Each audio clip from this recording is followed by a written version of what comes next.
Hello, ladies and gentlemen. It's time for something a little bit different I've been wanting to do for years now, and now I'm finally excited to basically have the opportunity to do so.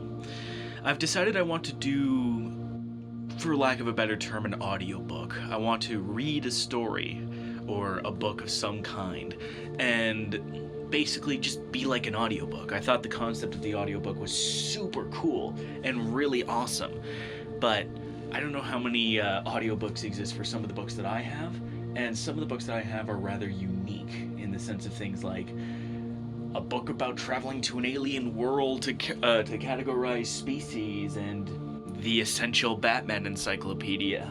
So I decided to do that, and today I actually want to try it with a new book, well, new-ish book, released officially by DC Comics. It's called Anatomy of a Metahuman. It's written by S.D. Perry and Matthew K. Manning. The illustrations were done by Ming Doyle. I'm going to read the back of the book here. Explore the powers of DC Comics' greatest characters like never before through stunning anatomical cutaways and in-depth commentary from the Dark Knight. Concerned about the threat that so-called metahumans may pose to the world, Batman has begun compiling a detailed dossier of their incredible physiology and abilities.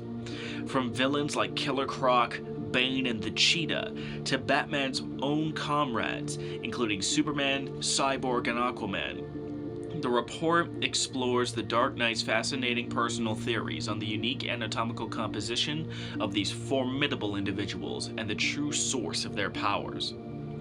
Using beautifully detailed anatomical cross-sections, DC Comics' Anatomy of a Metahuman delves into Batman's detailed theories on the physiology of 12 key characters from the DC Comics universe, offering insight into key abilities such as Superman's heat vision, Martian Manhunter's shape-shifting powers, and Swamp Thing's regenerative abilities. Also featuring entries on the anatomy and abilities of Doomsday, Bizarro, Darkseid, and Killer Frost. This one-of-a-kind book will change the way we look at metahumans forever. This was copyright in 2018. I should have the date for the actual release of the book on screen now. Colors, by the way, are done by Scott Holliday, should you be interested in picking this up. The book contains several asides, and I will make mention of any of the asides by saying, aside XYZ thing. And any emails or reports that the Dark Knight has compiled, I will list accordingly. So first we're going to get into the table of contents here. There's an introduction, then we dive right in with Superman, the Cheetah, Aquaman, Cyborg, Martian Manhunter, Swamp Thing, Darkseid, Bane, Doomsday, Killer Croc, Bizarro, Killer Frost, and the conclusion. This should not have any, relevant spoilers in the sense that this is basically just trying to science some of DC's most iconic characters. There shouldn't be, anything about the year of the villain thing that's going on or any stories that you might be interested in reading. Most of this would probably be common knowledge. So, time for our first aside. I've toyed with the idea of modifications to enhance my body's natural abilities. It's tempting, but it would mean I'd have to rely on technology at all times. Not a road I'd particularly want to go down unless otherwise unavoidable. Possible augmentation chip implantation areas. Occipital knob on back of the skull. Cervical vertebrae. I've had Lucius Fox carry out some research into promethium spine implants. A possible solution should I receive another catastrophic spinal injury. Again, not something I'd want to consider unless absolutely necessary, but I must be prepared for all eventualities. End of aside. Introduction. If you're reading this, then that means one of two things. Best case scenario, I'm facing enemies too big to handle alone. This book is in your hands to help you better understand the threat they pose. Worst case scenario, one of my former allies has gone rogue, and if I've handed you this information, then that means our entire world is most likely in jeopardy. Within these pages you will find my contingency plan. Nearly everything I've collected over the last several years on the anatomical makeup and physiology of a select sampling of metahumans. Included are my theories regarding how and why these aliens, cyborgs, and mutations function the way that they do. To obtain this information, I've broken into secure government sites, hacked expertly executed firewalls, and gathered evidence from crime scenes all over the world. This is what I have so far, and it's only the tip of the iceberg. This book is meant as a last resort, but in the world we inhabit, it's foolish not to prepare for the worst. While I hope we won't have a need to use the contents of this study against our metahuman allies, the unthinkable has happened before. Friends have become enemies, heroes have become villains, and there's every possibility that it could happen again. If you're reading this, the fate of humanity may ultimately depend on what we know about these super beings and how we can apply that information. That's why I've spent years working on this book. Despite my best efforts, I'm still nowhere near finished. But the information gathered here is immensely valuable, nonetheless. I would be happy to see this book go unread, but past experience tells me that's an unlikely outcome.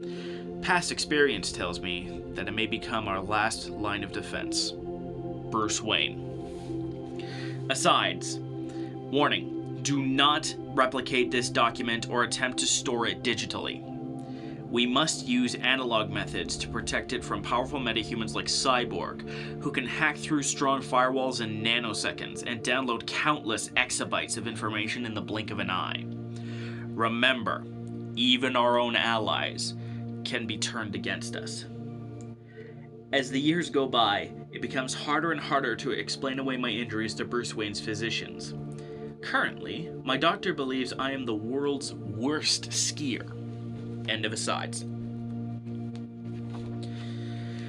Superman. We call him Superman, a name that is elegant in its simplicity, yet speaks volumes about what he truly is. Godlike power in the guise of a human. His determination to use his gifts in the service of truth and justice makes it hard to imagine that there could be anyone more worthy of this moniker. But strip away the charming smile and the Midwestern values, look beneath the iconic emblem emblazoned on his chest, and you'll discover that Superman can't possibly be the best of us when, in fact, he isn't one of us at all. A native son of a distant planet that no longer exists, Superman is one of the last survivors of Krypton. Born Kal-El, he was sent to our world as an infant so that he might live in safety among our people.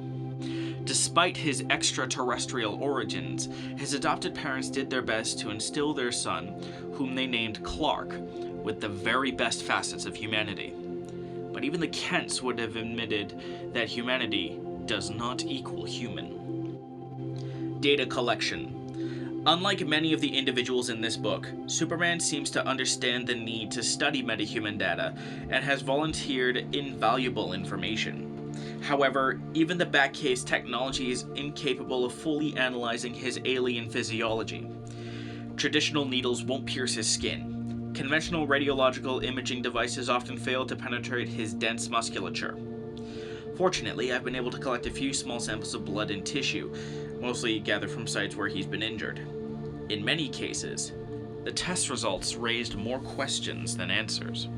Some asides. His visual abilities are astounding and seem improbable when trying to explain them in relation to human biology. My speculations are only a starting point, a way to train ourselves to consider Superman's unique processes in ways that we can comprehend. My speculations are only a starting point.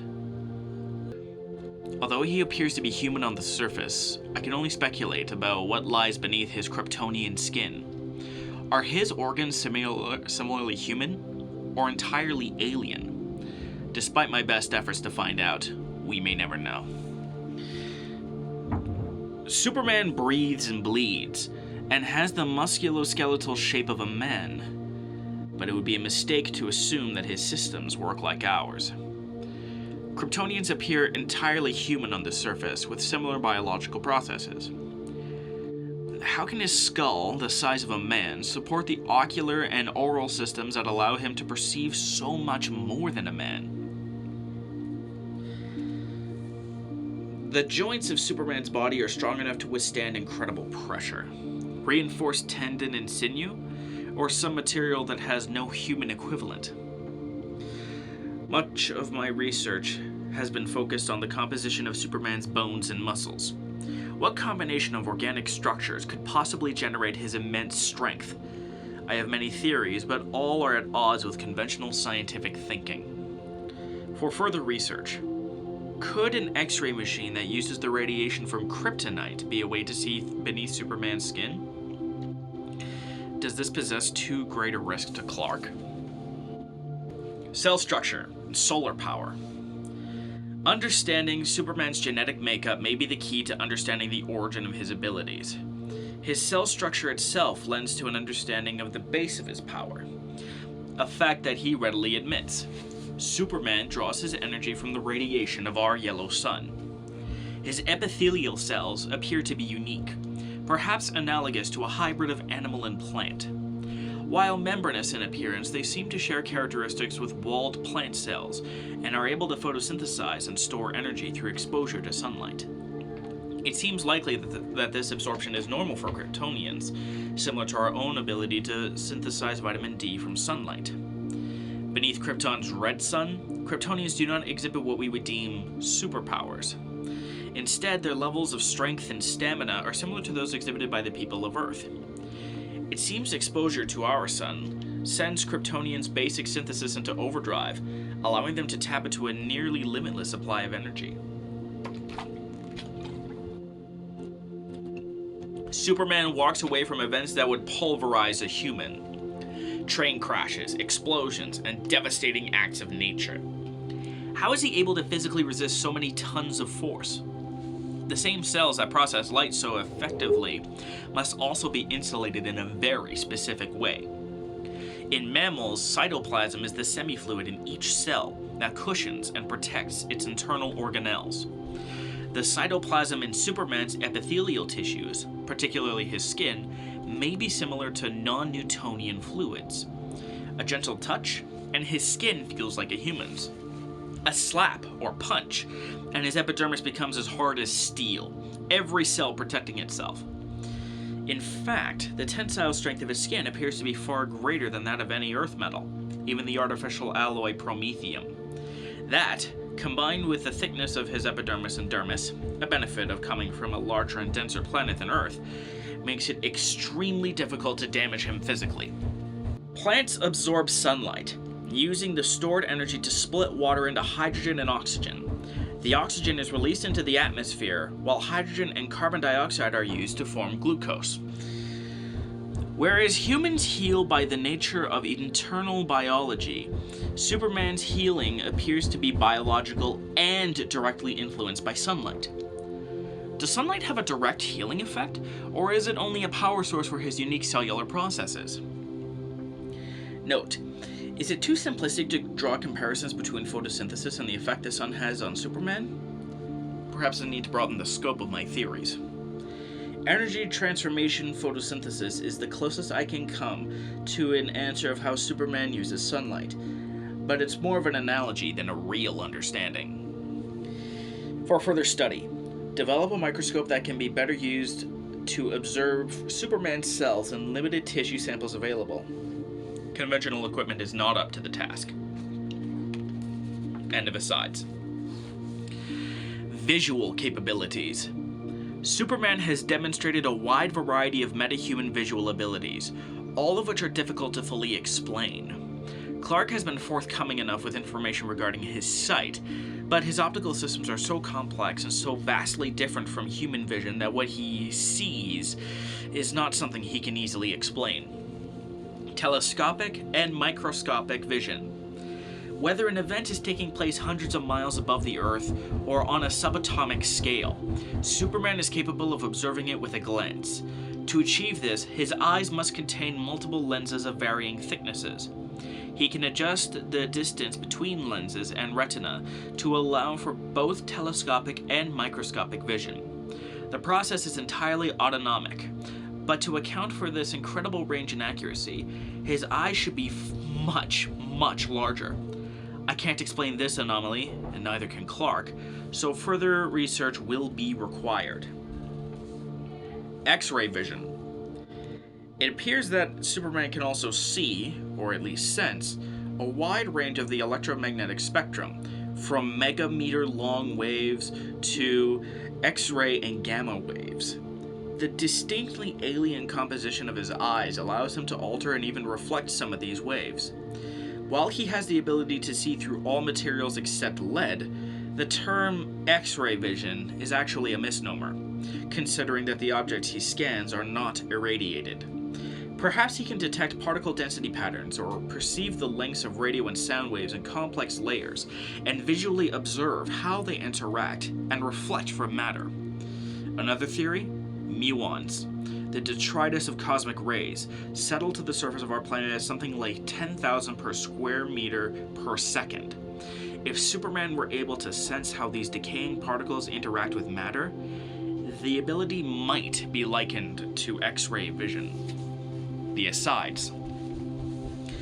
Perhaps each photoreceptor is sensitive to different kinds of electromagnetic radiation.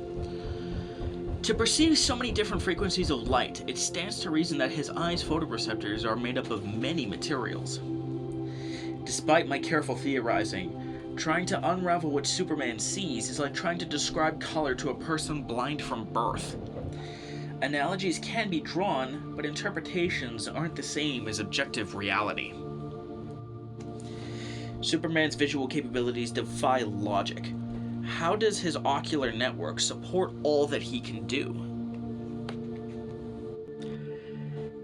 Heat vision. Superman can project energy from his eyes, creating directed beams of radiation. Clark says that the energy is solar-based, and I have no reason to doubt him. I'm hesitant to estimate the temperature of these rays, as I don't have enough data, but anecdotal evidence suggests that he can at least match the heat energy of a bolt of lightning, which can reach temperatures of up to 30,000 Kelvin. That's 53,540 degrees Fahrenheit. Having carefully studied the natural attributes of my namesake, I learned that many nocturnal mammals have reflective layers of tissue behind their retinas, allowing them to amplify available light.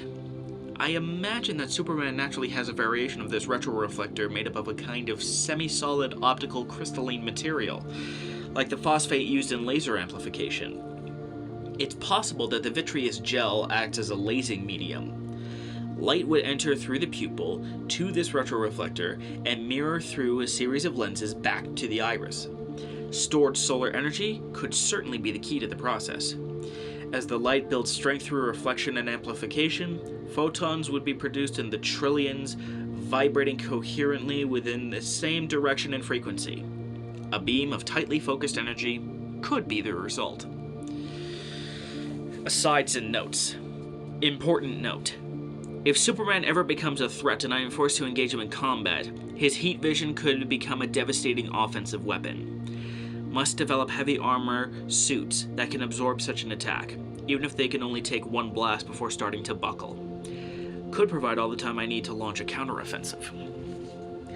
Unable to reconcile how he is able to generate heat levels high enough to damage even his own cellular matrix, yet remain unharmed. Need to ask Clark how the generation of such intense heat affects his vision. All mammals have the capacity for endothermic heat generation. Is it possible that Clark's abilities are an exponentially magnified version of this same effect routed through his optic system?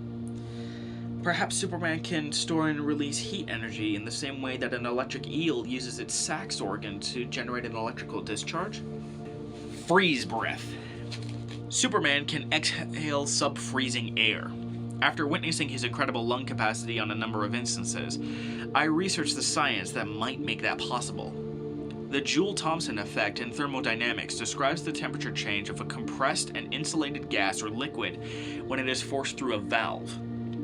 At room temperature, all gases except hydrogen, helium, and neon cool rapidly upon expansion through this process. Consider that Earth's atmosphere is primarily nitrogen and oxygen, and that Superman's respiratory system is an insulated system, his lips a valve. When he inhales, some as yet undefined organic process in his chest compresses and concentrates these gases, superheating them.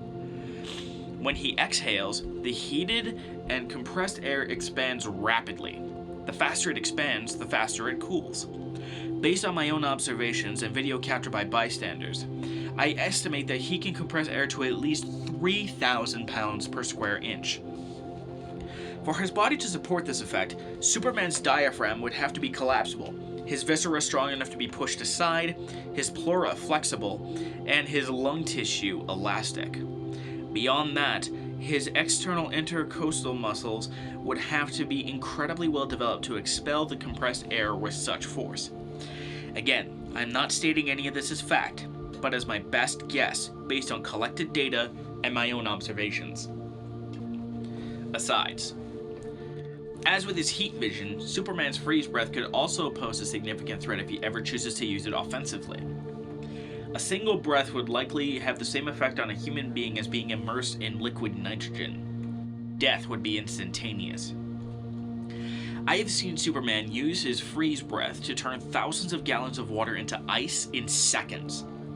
How can he sustain the ability for any length of time unless his body is compressing the necessary gases even as he expels them? Important note. Have Lucius check that all bat suits are resistant to extreme cold assaults and upgrade as needed. Develop cowl mouthguard for full protection. Carry out comparative study of Mr. Freeze and Killer Frost's abilities and how they stack up against Superman's freeze breath. Further information available in section on Killer Frost at the end of this report. Specialized respiratory organs? Or some other process, some system I haven't yet imagined. Pockets of freeze chemical connected to his diaphragm? Organic sacs of ammonia or liquid nitrogen? Must carry out further research into the limitations of this power. Just how large a body of water is Superman able to freeze? Rivers? Lakes? Entire oceans?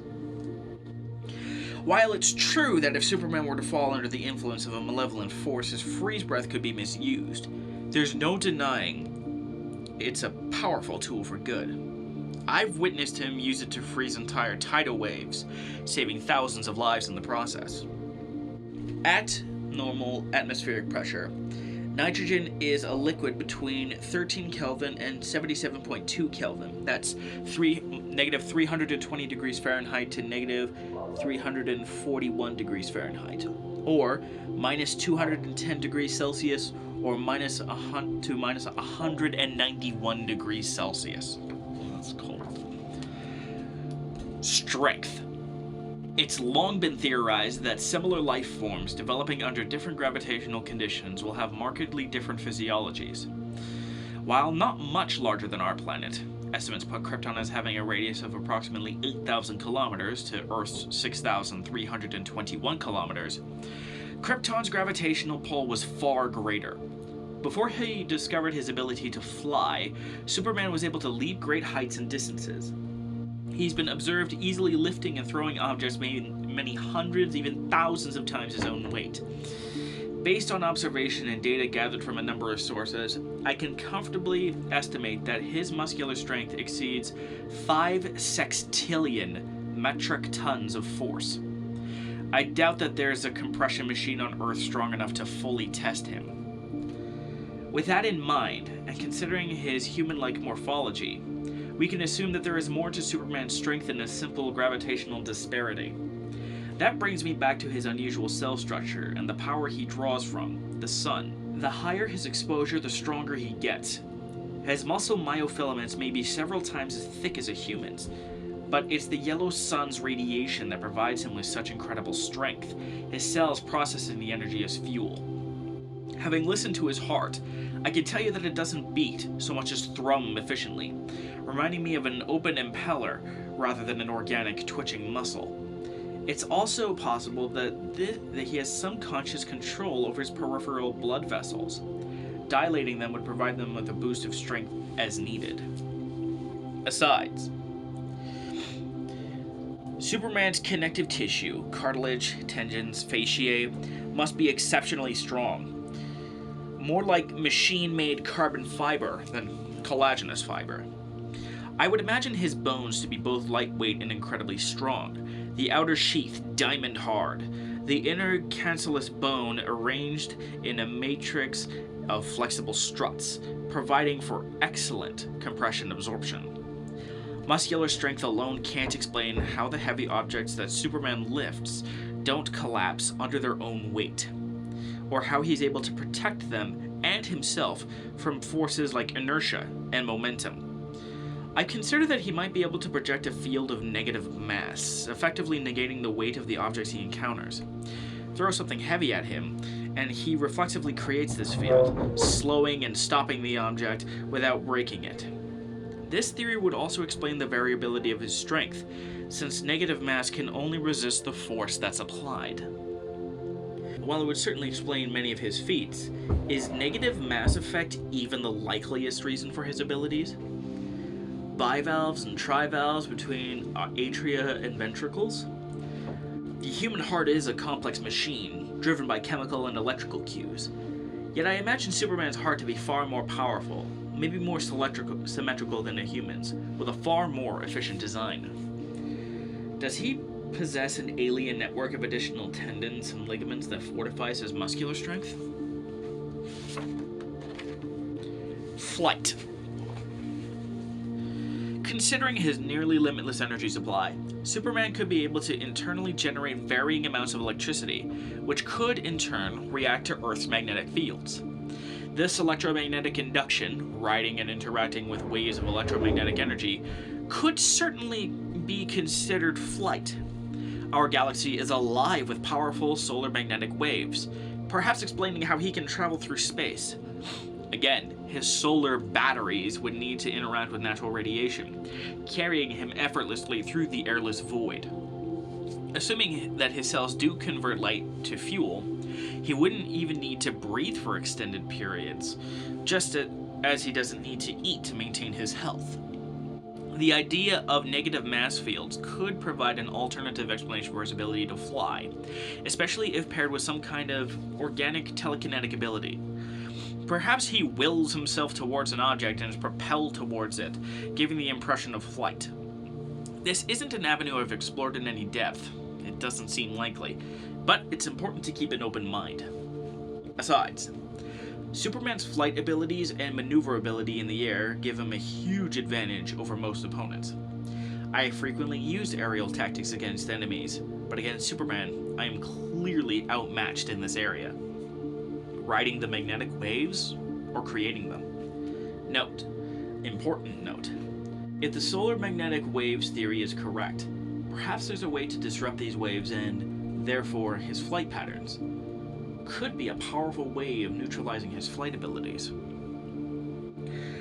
If he can, in fact, create and or interact with magnetic fields, he could conceivably fly sitting or standing. But a prone position makes sense, the benefits being speed, maximized sensory input, and active positioning for abrupt changes. The human form is not aerodynamically suited for flight, but Superman positions himself as a diver might, lengthening his body, making adjustments to his course by lowering his head, pointing his toes, and adjusting his hands. However he does it, the case with which Superman flies suggests an automatic process, like walking. Further research needed. Develop tactics for engaging Superman at ground level and disabling or impeding flight abilities. Explore multiple scenarios, including methods for luring him into locations where he is at a tactical disadvantage due to the presence of kryptonite, or reduce access to sunlight. Superhearing. Superman can hear sounds that humans can't, from infrasonic to ultrasonic, over far distances and in considerably more detail than a human being can perceive.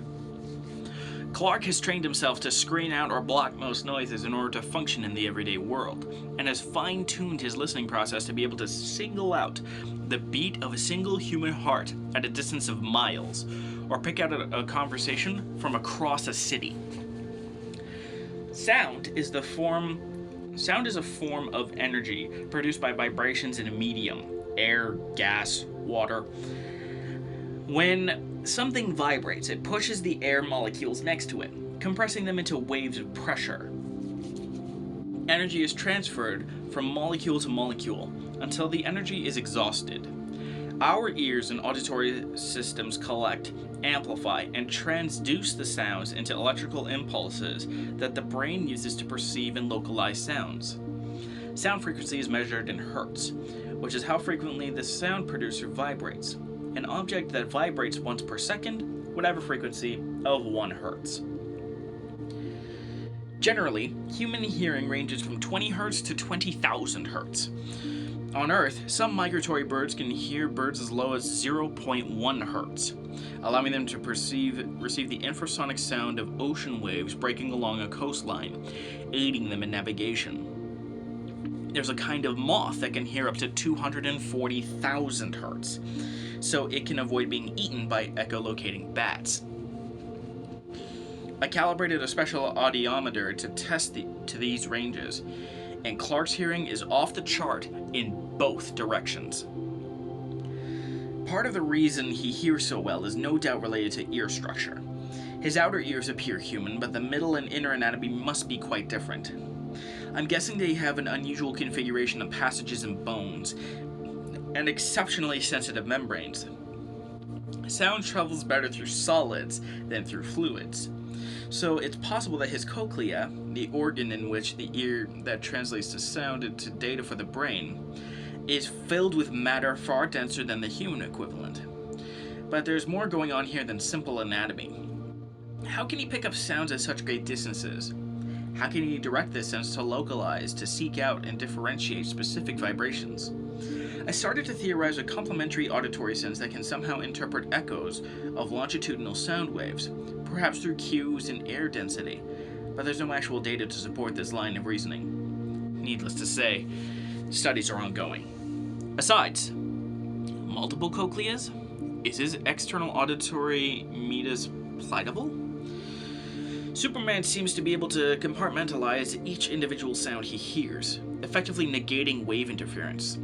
How is this possible? Waveforms represent areas of high and low density. The high values represent increased pressure, where the vibrating air molecules are more densely packed together. At the low end, the molecules are spread out. When sound waves collide, they change. Sound waves are measured by length, amplitude, represented by waveform height, and frequency. What's the nature of his tympanic membrane? Superspeed! Superman can both move and fly at incredible speeds, but he doesn't actually travel at the speed of light. To do that, he would have to convert into energy, which he clearly does not. Even nearing the speed of light, he would create a vacuum in his wake capable of ripping the atmosphere from Earth. I thought about the possibility of Superman tapping into the properties of the Speed Force, as the Flash does, but that seems extremely unlikely. Clark certainly isn't aware of utilizing any extra-dimensional force. So how is Superman capable of crossing interstellar distances in days rather than centuries, or flying around the world in a few moments without causing incredible damage? The only reasonable answer is currently theoretical, and it combines Einstein's special theory of relativity with quantum field theory. Here's my basic hypothesis. He repeatedly pierces the fabric of space-time, creating wormholes that exist for fractions of nanoseconds. When he appears to move faster than light speed, it is actually an illusion of his passage through this pulsing quantum channel, gaining speed as he halves distances in Planck time. Theoretically, the smallest measurement of time that will ever be possible. Because he moves so quickly, he doesn't disappear as he travels, for the same reason our eyes don't see the flickering of an old movie, which is a series of still images. This would also explain how he is able to move so fast without creating turbulence. His reflexes match his speed, which suggests an incredibly well-developed central nervous system in addition to quantum access abilities. But considering how fast he is, it's possible that his motor, sensory, and relay neurons may be at least partially accentuated by some kind of organic systemic telekinesis. Rather than wait for a synaptic transmission, a chemical message from his brain to the rest of his body, his exceptional senses could transmit the information directly to the muscle fibers, literally allowing him to move before he even has to think about moving. It's just a theory. At this point, there's no evidence to support it. Asides. He often flies with his arms extended. Does this assist his maneuvers, or is it merely an idiosyncrasy? What mechanism might allow him to navigate space-time? Note: while the offensive potential of a great many of Superman's abilities is a cause for concern, I believe it is his unmatchable speed that presents the greatest challenge. Superman operates at a speed that is simply beyond anything that a human being, even one with my extensive training, can countenance or counteract. As advanced as my suit technology might become, I suspect it will never be able to mimic his metahuman reflexes. I need to carry out further studies into Superman's capacity for space travel. The wormhole theory would certainly explain how he is able to traverse the cosmos in a remarkably short space of time. More data is critical. Must talk to Lucius about launching further Wayne Enterprises satellites configured solely for gathering such information. Can Superman generate openings in space-time to achieve his incredible speeds? Does he manipulate space-time, or simply punch holes in it? If the wormhole theorem could be proved correct, then discovering how the process is actuated would be the next priority. If it could be applied to vehicles such as the Batwing, then the tactical advantages would be game-changing. Note: if Clark is not willing to take part in a study of his speed capabilities, perhaps setting up monitoring equipment along his known routes through Metropolis would be the answer. A metahuman speed trap of sorts may provide the data I need. There's no way to measure any adverse effects his superspeed travel may present to the environments he passes through. While there's no evidence that there's any such negative effects, not enough is understood about the way he seems to trespass upon Earth's immutable laws of physics.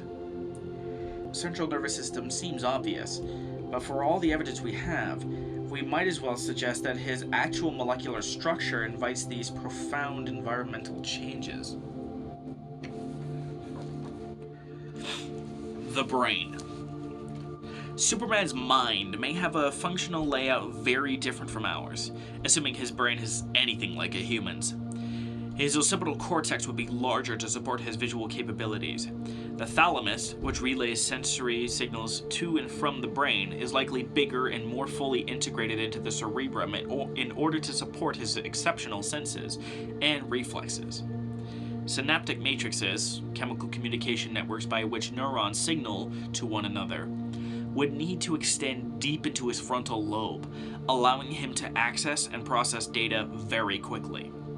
The cerebellum, which deals chiefly with movement and balance, would have multiple large fissures to hold more information. For humans, white matter is the tissue that passes messages between different areas of the brain.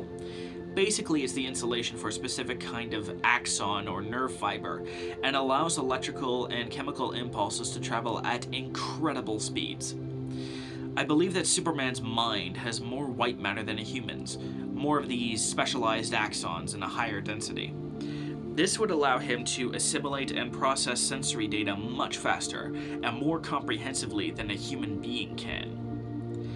I also think it's fair to assume that there are parts of his brain that have no analogy to a human's. If any of my theories are correct, there has to be room for the networks that allow him to access magnetic and quantum fields, and perhaps an area that works as a generator or conduit for psionic energy. There's been some research into human brains showing that the right parahippocampal gyrus is activated when psionic energy is used, specifically telepathy, suggesting that this ability could be related to the limbic system, which is normally associated with instinctual drives and base emotions. I've never paid much attention to Jung's theories about a collective unconscious, but we have allies who cite it as one source of their own telepathic abilities. Since I'm not able to verify that Clark is actually using psionics, this information doesn't currently have any practical use. Since MRI machines tend to not work around him, I'll keep working on imaging possibilities. But until we get a better look inside his head, this is all speculation. Notes. For further research, perhaps the Fortress of Solitude contains further information on Kryptonian brains and Kryptonian anatomy generally. Will Clark be willing to let me to gain access to his databases? Perhaps he could be persuaded, although it is important that he does not suspect that I'm gathering information that could be used against him. Could Superman have telekinetic abilities? Considering what he can do with the manipulation of energy fields, it doesn't seem outside of the realm of possibility.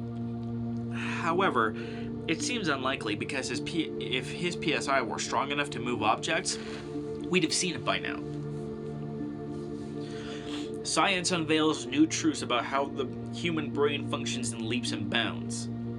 But can any of it be applied to this Kryptonian? The frontal lobe is associated with both motor function and higher learning processes. Could Superman have additional specialized areas within his frontal lobe responsible for his physical metahuman abilities? The temporal lobe handles sensory input and its processing. I would hazard a guess that Superman has more than one. I estimate that his occipital lobe, responsible for visual processing in a human, must be acutely well developed. New studies on the efficacy of dendrites, the parts of a neuron that receives signals from other neurons and transmits the signals to the cell body, will change how the brain is studied, and may ultimately require me to reconsider the few deductions I have made about how Superman processes information.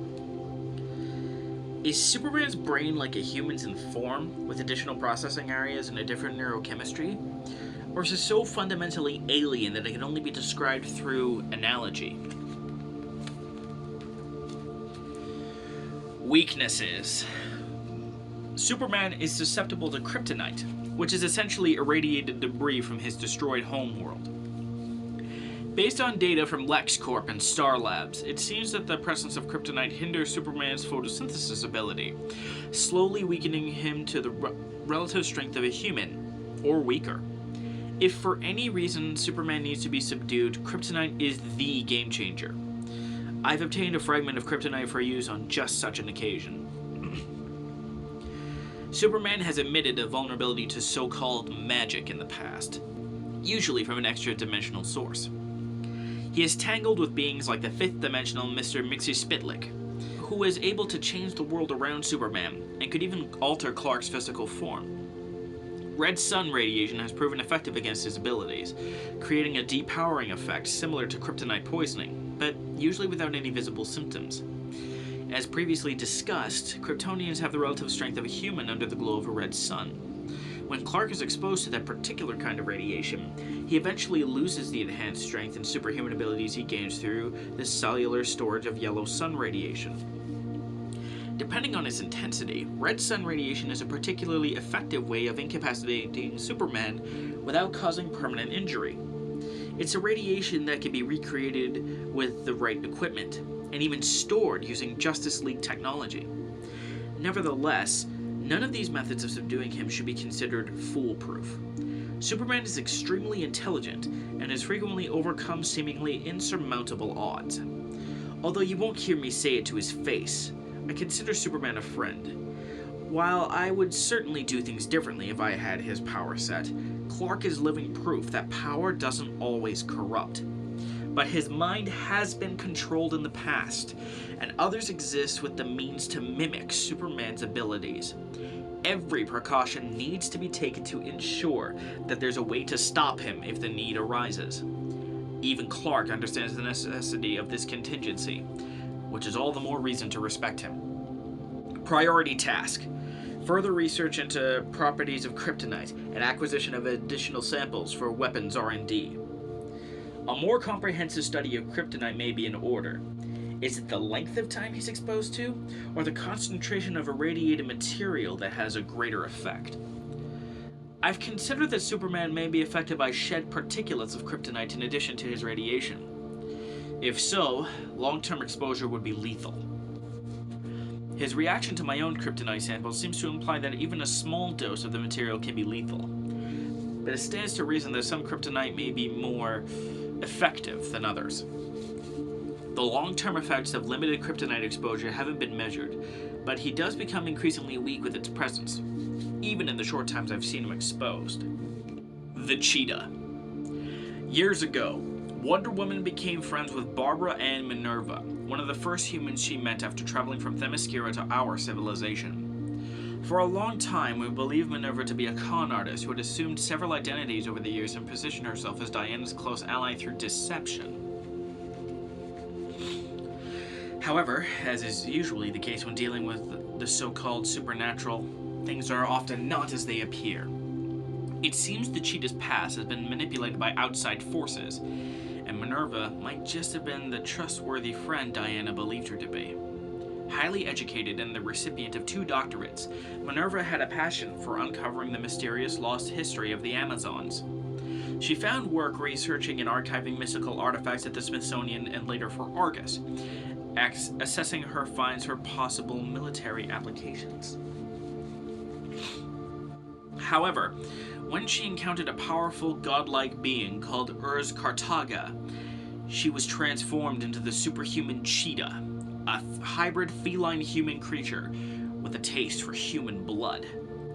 Just as Diana now embodies the ideals of physical battle, the cheetah embodies those of the hunt, making her a formidable opponent. She is strong, fast, and cat-like, with feral reflexes. When confronted, she is quite capable of using those attributes to harm innocent people. Diana was eager to help with my research on the cheetah, and it was through our conversations about the nature of her own power that I came to a better understanding of both women as metahumans. Notes: the cheetah appears to be a unique hybrid of human and feline, borrowing traits from both, but not fully embracing either. Do the joints strengthen fully like a human's, or are they bent to allow for a feline's tighter tendons? What about the bones, delicate and lithe, like a cat's, or more human?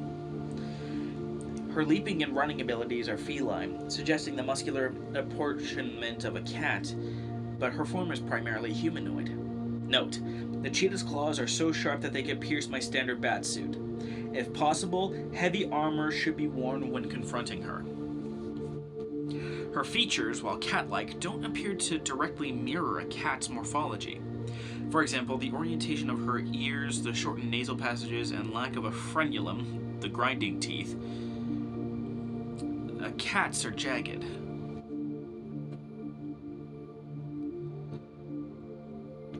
Diana is an excellent source of knowledge regarding the cheetah's abilities.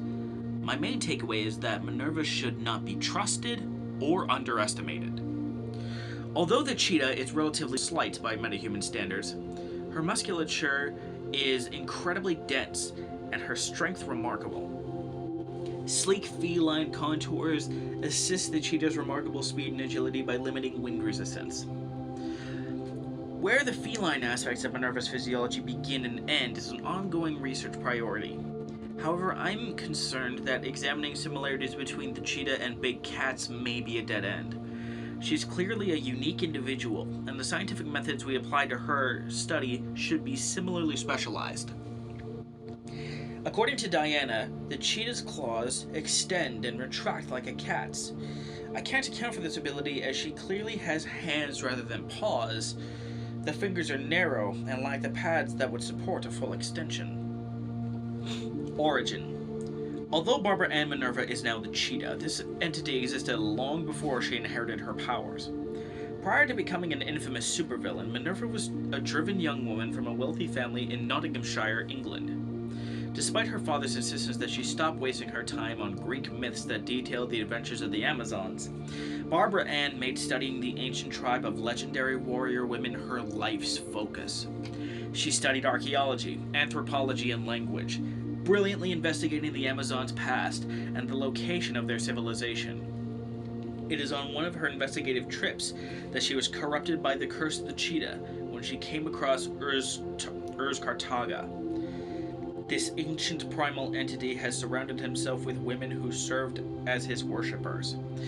The one chosen to be his bride would be imbued with the powers of the cheetah, the protector of the group, and would be granted long life and power. Dr. Minerva was selected for this dubious honor, but when she displeased the corrupt Cartaga, he cursed her. Regardless of whether I understand the science behind this so-called god power, it clearly exists. Cheetah has specific traits that bear further study, including the hybrid body of a humanoid cat and claws that can damage even metahuman skin. Asides: Argus Metahuman Power Level Annual Assessment Form ASC 8. Name: Steve Trevor. Rank, Director of Argus. Subject, Barbara Ann Minerva, aka the Cheetah. Threat level, Upsilon. Assessment. I want to start out by saying that in no way, shape, or form am I a fan of magic. As the first recorded outsider to trespass on Themyscira, the uncharted island home of the Amazons, I've seen more than my fair share of gods and monsters, ancient mystical weapons, and actual honest-to-God witches. During the course of my relationship with Wonder Woman, I began to work with Dr. Barbara Ann Minerva, an employee of the Smithsonian. And for the first time, I thought I had an ally when it came to the world of magic. Unfortunately, Minerva's life would take a dark turn. However, when I first met her, Barbara Ann had a way of grounding the unbelievable. She could identify weapons only alluded to in mythical texts, and give us a heads up if one of Diana's enemies had a weakness buried in the fine print of some ancient book no one had ever heard of. In fact, Minerva's knowledge proved invaluable, so I hired her to oversee the Black Room at Argus, where she was tasked with maintaining and cataloging powerful items, in both the literal and historical sense. Now that she has become the entity known as the Cheetah, Minerva is a definite threat, but a manageable one. She has enhanced speed, strength, and agility, as well as other attributes such as claws and fangs. But simply put, she's no Wonder Woman. More to the point, she's in control of her powers, meaning Argus can control her. In fact, Amanda Waller over at Task Force X's Suicide Squad has already used her abilities for the sake of the greater good. I think that the key to controlling the Cheetah is to keep dangling the proverbial carrot in front of her face. Wonder Woman disagrees with me on this point, and we might have different thoughts on what makes Minerva tick. I feel that Minerva needs to be focused on some prize at all times. That's what truly fuels the Cheetah. It's the same thing that motivates nearly all the supervillains we encounter. Pure, unmitigated greed. Analysis. Trevor's assessment of the Cheetah's abilities has some merits, but his conclusions regarding her motivations may be overly reductive. We need to take a more holistic approach to understanding what motivates her, so that we can plan for all eventualities and predict her behavior across a number of scenarios. Throughout this report, I have inserted a number of documents acquired during my intelligence gathering operations. While the sources are sometimes untrustworthy, the highly classified nature of much of this information and the clandestine methods used to collect it guarantee that it's worthy of further study. Examples of known artifacts obtained by Dr. Minerva relating to the ancient entity Kartaga, a clay vase used in ritual ceremonies, the primitive knife associated with the curse of the Cheetah, a chieftain's charm worn to honor the huntress. The reasons for Minerva's transformation are still only speculation. Is she a willing recipient of Kartaga's power, or has she been cursed with the Cheetah's bloodlust? Physiology. At first sight, Barbara Ann Minerva looks like a woman in an elaborate cat costume. It is only as you get closer that you realize her costume is fine spotted fur that covers every part of her, and that her face and form aren't quite human. Her cat-like ears twitch at distant sounds, her long tail curls and switches, her teeth are sharp, designed to rip and tear. Her skull has remained large enough to accommodate a human brain, but her face has been subtly restructured by her transformation. The premaxilla of her upper palate have been extended as a separate bone for greater bite power. It allows her to open her mouth considerably wider than before. If the Cheetah's skeletal muscular system has been altered to be more like a cat's, she must now have more vertebrae. Cats have 53 vertebrae, 20 more than a human, with flexible discs of elastic tissue connecting them. A cat's shoulders are attached to its frame by muscle rather than bone, allowing a cat to lengthen its stride in order to run faster, and its narrow collarbone lets it twist and rotate to fit through tight spaces. Unlike a cat, the cheetah has shoulder blades and a humanoid collarbone, but she exhibits quite nearly the same flexibility as a feline. The cheetah It's as fast as a real cheetah when on all fours, running at up to 75 miles per hour in short bursts. As with her namesake, the cheetah's tail acts as a rudder and as a counterbalance to her body weight, allowing her to quickly change direction while chasing prey. It's possible that the cheetah's musculature is enhanced by muscles that humans don't have, muscles that can be found in feline physiology. For example, if her thigh incorporates a variation of the cat's caudofemoralis muscle, this would greatly increase her running and leaping abilities. Cats also have specialized chest muscles to increase the abduction or extension strength of their limbs so that they can run faster. She has obviously undergone a physical transformation, but how deep it goes isn't clear. Notes. Further research needed. Must obtain Barbara Ann Minerva's pre-transformation medical records to create comparison study. If her internal makeup is more feline than human, particularly her bones and surrounding musculature, claviculae, pelvis, scapulae, and vertebrae, she is likely able to easily squeeze through tight spaces, escape restraints, and hide in the smallest of enclosures. I can only assume that the cheetah's skull is comparatively human in its composition, and only the mandible and maxilla, the upper jawbone, are noticeably feline. Incisors and canines are prominent and used as a primary method of attack.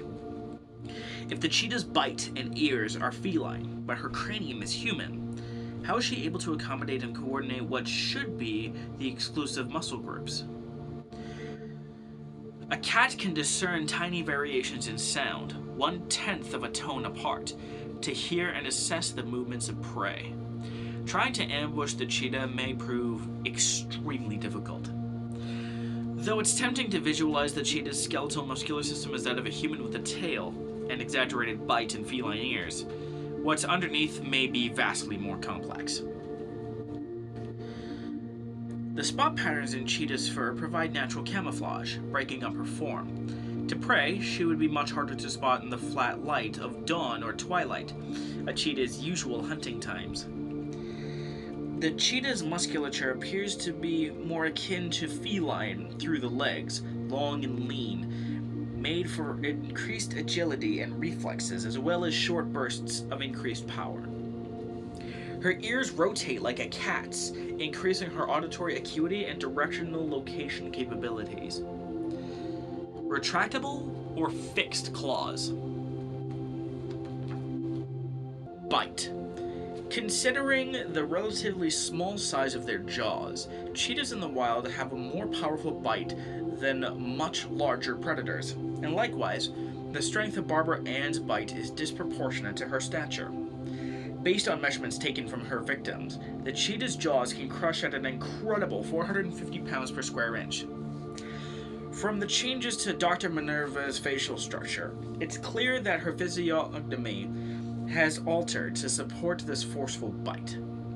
Her nasal passages have also widened to allow her to breathe faster while hunting, and she has inherited the cheetah's distinctive black tear marks beneath her high-set eyes, which serve as a shield against the sun's glare. Although I hesitate to commit to the idea that the cheetah might possess feline DNA, the very makeup of her features is unmistakably leonine. Obtaining blood samples from such an evasive adversary will present a challenge, one I must meet if I'm to carry out a definitive study of her genetic makeup. Note: need to optimize armor to withstand 450 pounds of pressure, which I estimate the cheetah can exert with her jaw. Are her teeth reinforced to accommodate the increased pressure of her bite? Her periodontal ligament strength must be exceptional. Priority follow-up research. Obtain police reports and medical information related to the cheetah's victims. Create a comparative study of bite wounds, including data on depth of incision, resulting avulsions and contusions, and bite and evidence of subsequent infection. Also chart orientation of breadth-width of bites. I believe broadening base of knowledge on this particular area will lead to important breakthroughs regarding the cheetah's physiology as a whole. Note: must obtain dental impression of the cheetah to create casts for study. Use sodium alginate or silicone. A feline's mouth has fewer teeth than a human's, but those teeth are remarkably well adapted for their purpose: piercing, holding, and tearing. Cats are unable to regrow teeth they lose to decay or injury, much like humans. Assuming this is true of the cheetah, any teeth she loses in combat would diminish her offensive capabilities considerably. Interior and posterior incisors? Claws. Like her bite, cheetah's razor-sharp claws have a toxic effect. They not only slice flesh and tissue, but also violently disrupt it. Wounds caused by her claws heal slower and scar more heavily than wounds caused by a standard cut. Presumably, her claws are bacteria-ridden and highly toxic. Do the pads of her hands extend onto the fingers, as I've theorized, or are they exclusive to the palms? Lithe arms can deliver a powerful and deadly claw swipe. In the event of a scratch, antibiotics should be used to prevent a bacterial infection. About 40% of cats carry Bartonella henselae at some point in their lives, which can lead to cat scratch disease in humans. The cheetah's claws appear to be stronger and more durable than any big cat. Are they augmented by her fundamental biology, or merely one of the gifts bestowed by an ancient deity? God power. As with many inexplicable forces in this report, science has not offered a clear explanation for how the cheetah was able to transform Dr. Minerva, or how Minerva was able to manifest these godlike powers. An expert in this arena, Diana offered me some insight into the metahumans that come to be known as the Greek gods. Each god represented a human ideal, the perfect embodiment of all that was connected to that ideal. Obviously, there's not going to be a lot of empirical evidence when it comes to talking about these embodiments. There are those who believe that gods gain power from being worshipped, but I'm not prepared to make that leap. Godlike beings exist, but whether they're spiritual manifestations, creatures with better technology than ours, or simply powerful metahumans remains to be seen. I considered covering Diana in this volume, but at this stage I do not feel I am in a position to even begin developing cogent theories regarding the nature and source of her powers. Needless to say, I am compiling as much information as I can on her abilities and will return to this task in the near future. While I believe her commitment to the welfare of all people of Earth is deeply sincere, I can take no chances. Wonder Woman represents the ideal Amazonian warrior, and the cheetah represents the ideal hunter. Both are the pure embodiments of power that are currently beyond science's ability to define.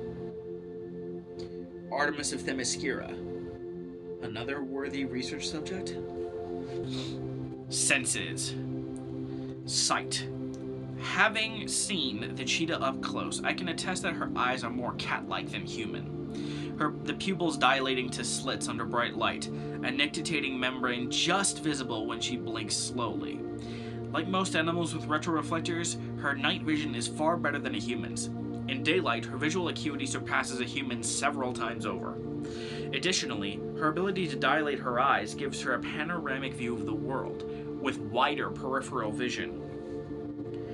Hearing. Like any cat, the cheetah can rotate her external ear to channel sound more effectively.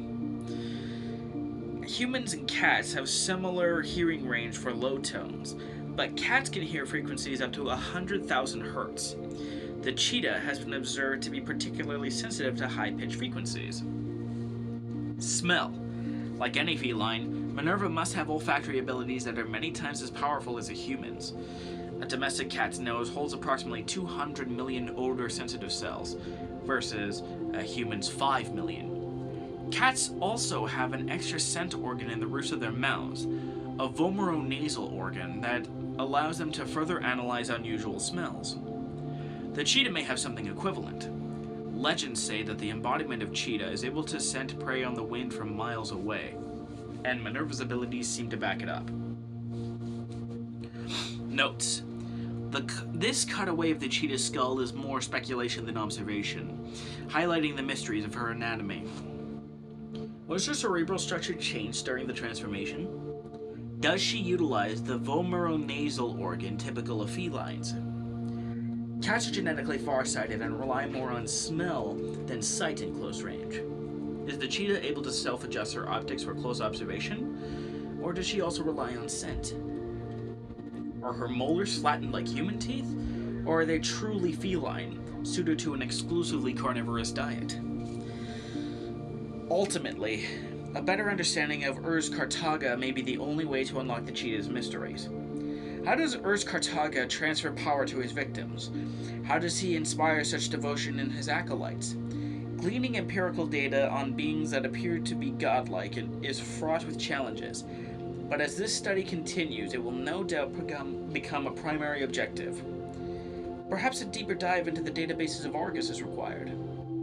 Note: have Alfred book a trip to Bwanda, specifically the Okarango region. Touch. The cheetah is covered in fur and has some of the same specialized hairs, possibly whiskers, that many cats use as a means of sensory enhancement. Cats have whiskers on their faces and on the backs of their legs, aiding them in navigation through narrow or shallow areas. This natural ability to recognize their surroundings in a physically cognizant way gives them a huge advantage in hunting, informing their bodies where they can and can't fit. Considering the ease with which Cheetah nimbly navigates her environment, she may also use the specialized spatial antennae. Note: increase emphasis on reaction drills during hand-to-hand combat training. Must be able to match the cheetah's speed. Presently, there is no way to gauge the sensitivity of her fur. Do slight air disturbances caused by movement aid her in her hunting ability? Are scents trapped in her fur for later scrutiny? Cats are known to use their sense of smell for self-orientation. This might explain the cheetah's remarkable precision of movement. A diagram of fur acting as antennae. Cats also use their tails for balance. A point of vulnerability? Possibly, although cats who have lost their tails are able to function normally for the most part. Cats use their tails to communicate. Observing the cheetah's tail movements may be an effective way to predict her attacks. Weaknesses. Big cats generally hunt in the daytime, but are also known to be crepuscular, more active at dawn and dusk. Many predators prefer low sensory input when hunting, allowing them greater focus on their prey. Attempting to apprehend the cheetah in a noisy, bright, odorous environment may give us a slight advantage. Considering her ferocity, keeping a distance would be a wise choice. We should look into the equipment I've used for trapping and transporting large animals: nets, controlled electrical weapons, sedative darts, and a strong cage, perhaps built using promethium. Sonics are also an option, but the way they're employed may make all the difference. Outside, the cheetah can run, but in a closed environment, a hypersonic pitch could theoretically unbalance her to the point of disability. For that reason, maneuvering her into a city environment would be ideal. If the interaction is outside, a quick acoustic scan of the topography should tell you the best areas to confront her. A dead end, a grotto, anywhere that she can be cornered, where the sound will reflect back at her. Diana has recently reported that Barbara Ann has been cured of her cheetah affliction after a violent conflict with Urs Kartaga. While I believe Diana when she says that the threat to the cheetah has been neutralized for the time being, I know Minerva's track record too well to honestly think that we won't see her again. Like many of the criminals we face, the cheetah has a way of coming back when you least expect her. It would be naive not to prepare for her eventual return. The cheetah's slitted pupils allow her to effectively see in the dark. Something to keep in mind when tracking her at night. This concludes part 1. In part 2, we will be tackling Aquaman, Cyborg, and the Martian Manhunter.